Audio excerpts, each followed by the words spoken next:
Une semaine de tournée de sensibilisation sur la santé de reproduction, la planification des naissances et la lutte contre les maladies sexuellement transmissibles. Tel est le projet déroulé dans presque toutes les universités publiques de notre pays. Une initiative du ministère de l'Enseignement supérieur et de la Recherche scientifique avec l'appui de l'Institut national de la femme et de l'Association béninoise de planification familiale ABPF. L'étape de l'université d'Adjara et de l'école normale supérieure de Porto-Novo ont reçu le même protocole avec le même contenu pour les mêmes objectifs. Pour le coordonnateur du programme, il est essentiel de rappeler les enjeux. Si nous sommes là ce matin, il est important de rappeler le contexte en disant il y a environ 2 ans, Madame la ministre a fait un constat. Le constat, c'est que nous assistons de plus en plus à un afflux massif des étudiants qui ont moins de 18 ans.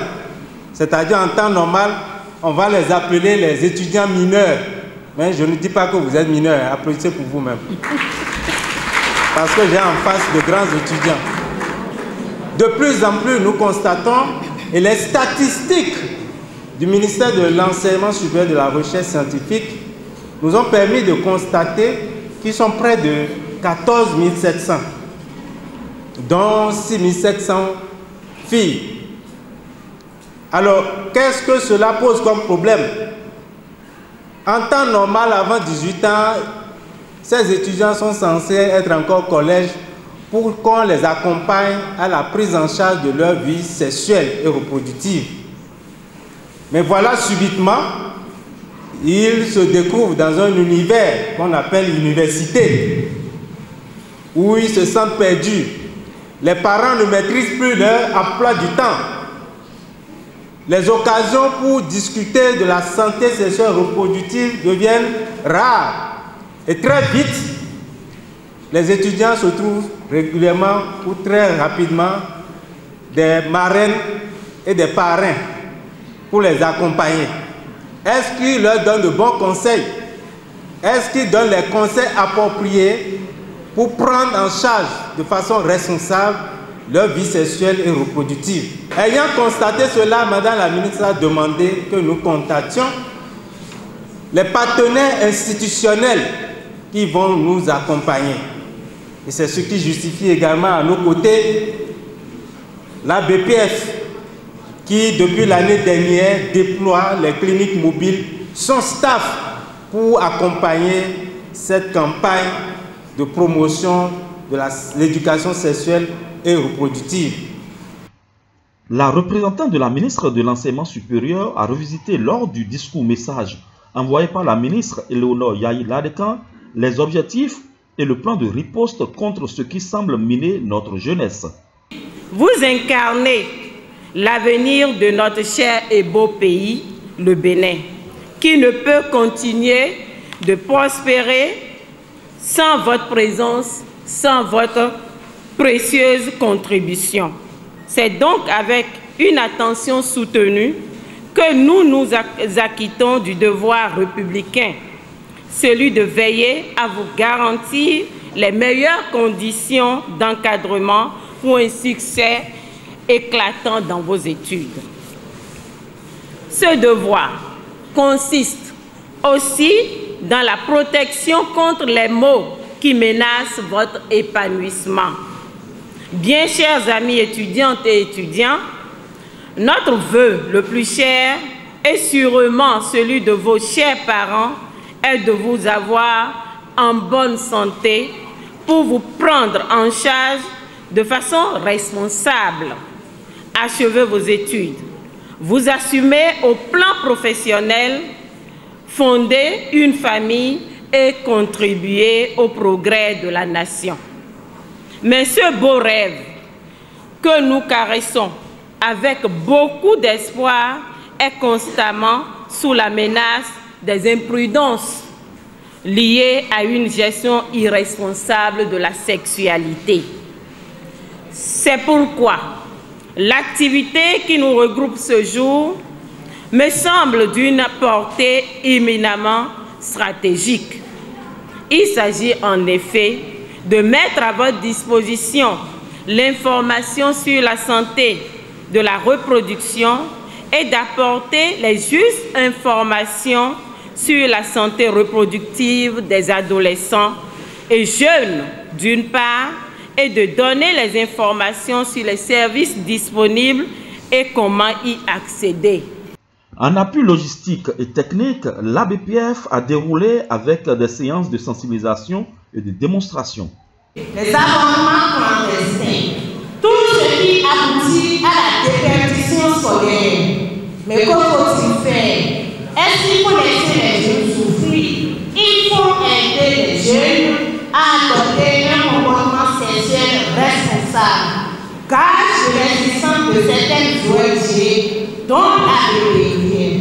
Nous sommes là aujourd'hui pour vous sensibiliser, pour vous donner des informations fiables, dont vous aurez le comportement responsable, des informations fiables pour adopter un comportement sexuel et responsable. Donc, j'invite chacun de nous ici présents à poser des questions pour avoir plus d'éclaircissement. Le préservatif, sur un pays qui n'est pas en élection.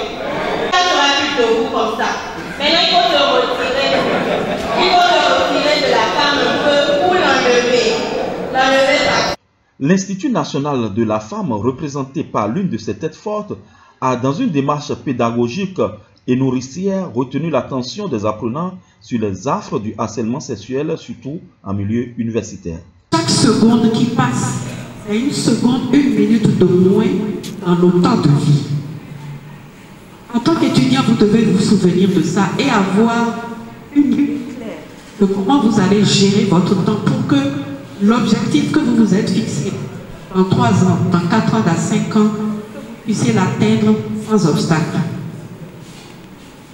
Je fais cette introduction à la question du harcèlement sexuel parce que quelqu'un a dit tout à l'heure quand nous avions commencé que nous, madame la représentante de la ministre de l'enseignement supérieur de la recherche scientifique, madame la représentante de l'ABMS, madame la vice-recteur chargée de la coopération, nous avons eu un parcours.